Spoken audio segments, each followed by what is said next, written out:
السلام علیکم. سار مې اخبار کې یو خبر وکتو او د هغې نه راته یو ډېره اهم واقعه او یو شخصیت را یاد شو.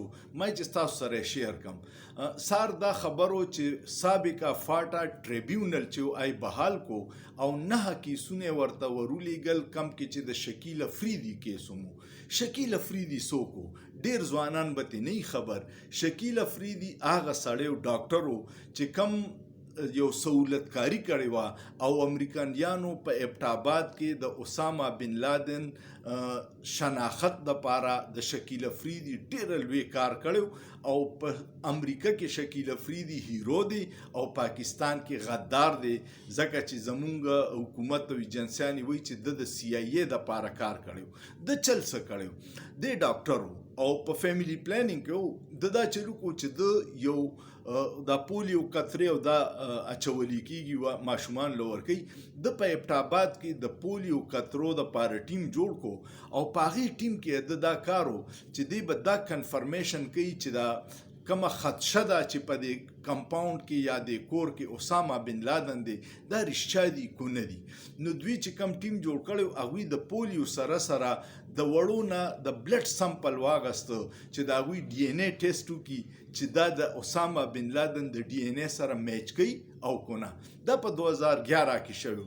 هغه تجربه کامیابه شوه او هغه سمپلې چې ورکړې او هغوی ټیسټ وکړو، نو هغه د اسامه بن لادن د جین سره ملاوېده. دوی ته کنفرم شوه، هغوی ته چې کم انټیلیجنس و چې په دې ځای کې څوک های پروفایل مشکوک سړی دی ابټاباد کې، نو هغې نه پس ډاکټر شکیل افریدی د دې کار سهولت کاری کړې وه او بیا اپریشن وشو. تاسو ته پته ده 2 هلیکاپټر راله، اسامه بن لادن یې چوت کو، مړ یې کړل کسان او هغې د هغه ځای نه یوړو.